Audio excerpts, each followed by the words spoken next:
Now, it is that time of the month again where we get our old friend into the studio, Ambassador Yoon Cho, to come in and talk with us a little bit about some political issues from a man who has a wealth of knowledge and decades of experience in the field. How are you doing today, Ambassador Yoon? I'm fine, thanks, Alex. And how about you? Yeah, I can't complain. Always love a bit of little bit of this spring weather is fantastic. It's always nice to get around town with a bit of warmth. Yeah, there are so many different kinds of flowers blooming. Week after week. And they're making a mess of my car every day, unfortunately. But let's get into it. Obviously, the big news in the region these days is the violence in Myanmar. It is still going on almost for 3 months now. Last time we were in the studio, we discussed Myanmar, and you said the citizens of Gwangju feel rather strongly and a strong affinity with what's going on in Myanmar. How are they reacting to the current situation as it unfolds? Right, as we discussed in February, the citizens of Gwangju see themselves of 41 years ago in the people of Myanmar in the struggle for restoration of democracy and the brutal crackdown by the military. And they are trying to, the citizens of Gwangju are trying to help those people of Myanmar in any way they can.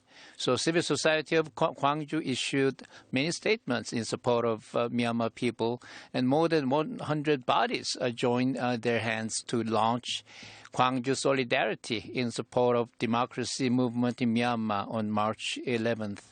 And Mayor Lee Yong-sup of Gwangju City Government also showed his leadership by taking various actions on this important matter.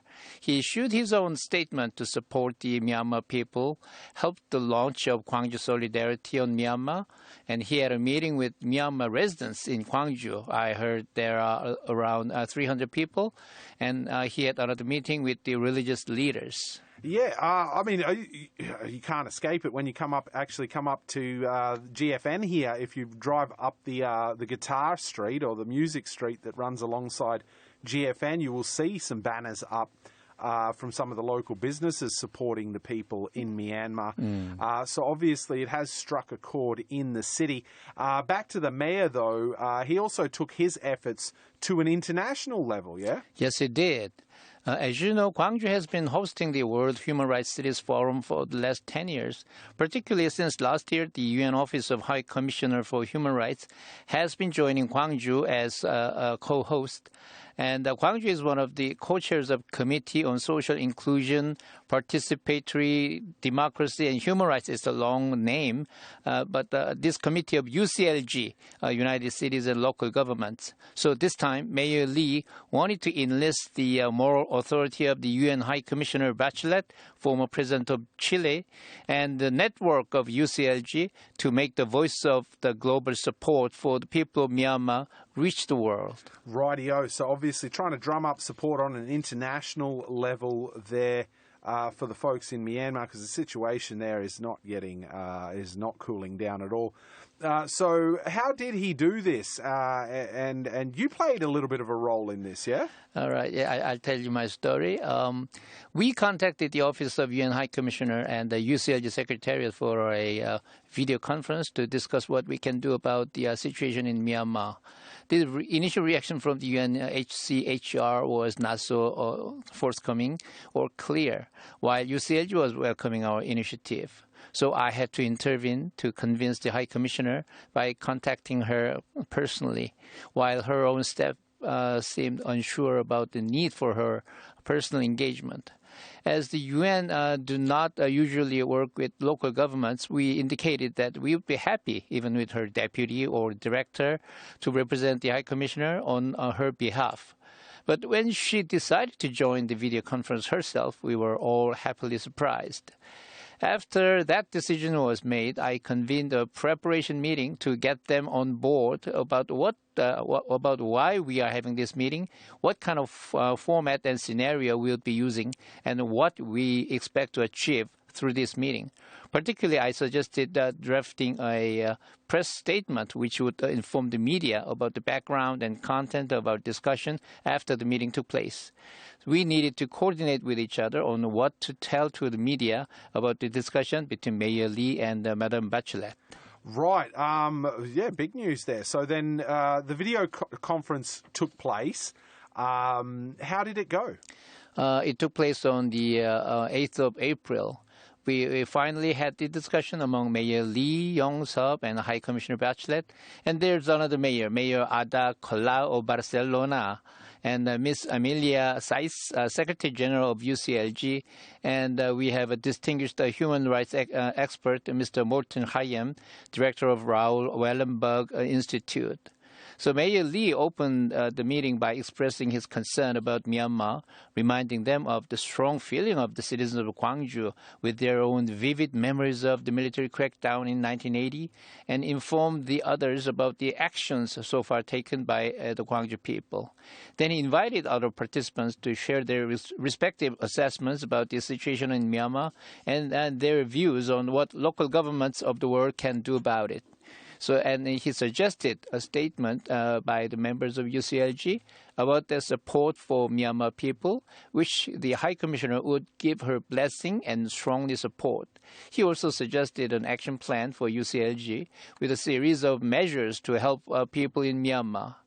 The window we were initially given for the participation of the High Commissioner, who's a very busy person, was only 30 minutes. But when she started her remarks, she was so passionate and enthusiastic in her presentation, the whole meeting took almost an hour. She briefed us in detail about the situation in Myanmar and the steps taken by her office and the United Nations as a whole. Initially, some of her staff were cautious about local government's actions, which could potentially be out of line with the central government's policies, thereby creating a tension between them, which I think was a legitimate concern, but also sounded a little bureaucratic. Yeah, a little bit, yeah. But you know what? She was encouraging the mayors and UCLG to take more proactive measures and put pressures on their own central governments, as well as on the ASEAN countries, neighbors of Myanmar, to do the right thing. And of course, the mayor of Barcelona and the UCLG Secretary General were very happy to assume this kind of important role, which would raise their political and institutional profile. They gladly echoed the points about the need for the whole network to take action. That's a good point, actually, and not completely out of the realm of possibility. Is that these are grassroots?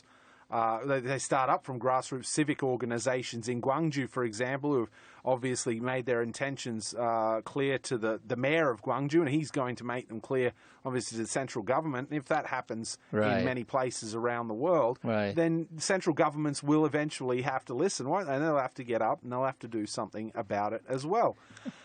So did you guys issue a statement after the meeting then? We released a press statement to the local media for their coverage here, as this was an important initiative by Mayor Lee. However, on the statement to be issued by UCLG, we needed further work. So I convened another video conference immediately after the discussion among principals. We sorted out the elements to go into the UCLG statement and debated how to structure them nicely. So I suggested that we first express our solidarity with the people of Myanmar in distress and condemn the brutalities by the military in serious violation of basic human rights. I then pointed out that we should enumerate those actions that would bring pressure upon the military and raise the awareness of the people around the world about this horrible situation. As for the actions, we talked about assisting the Myanmar resistance people. We call them Civil Disobedience Movement, CDM, and directly or indirectly or in financial or other forms, and boycotting the products from Myanmar military government in the procurement process of each local government, and helping the diaspora groups of Myanmar in our respective cities, like 300 people in Gwangju, so that they can assist their people on the home front. And we would invite other members of UCLG to sign up and join the statement with a list to be added at the end of the statement. I also suggested creating a website at UCLG as a bulletin board to show what kind of actions which entity has taken and for others to follow. Nice. Then how is this UCLG statement coming along then? Last week, after 2 weeks from the meeting, the first draft from UCLG was shared, on which we had another video conference. First, I appreciated their efforts in coming up with the draft, but reminded them that we need to get the statement out quickly as the situation on the ground deteriorated day by day. And I also suggested a few editorial changes. I then added that we need to save time by seeking the agreement only among the core members of a UCLG Committee on Human Rights and let others join us later. Now UCLG is putting finishing touches and getting core members' agreement. We'll get it done soon. When I shared with my friends from Myanmar, my friends in New York and around the world who are from Myanmar, about the progress we are making in this regard, they were so grateful to the people of Korea and the citizens of Gwangju in particular and the leadership of the mayor to bring this about. So this initiative will give another milestone by which Gwangju is remembered as human rights hub, this time with the international leadership. Thus, Gwangju's sacrifice and experience 41 years ago is giving hope and inspiration to people in other parts of the world. And they will look up to the citizens of Gwangju with love and respect. I'm very happy to be a small part of it. Well, that's it, isn't it? That is the legacy that Gwangju has to take up, don't they? They've gone through this before. When they see it happening to others, they do have to call it out, don't they? And rally around it. It's been an absolute pleasure having you in the studio again, Ambassador Yoon. All the best, best of luck with your initiatives and the city's initiatives on this front. And we will catch up with you again next month. Thank you. We will continue our work and update you guys. Thank you very much.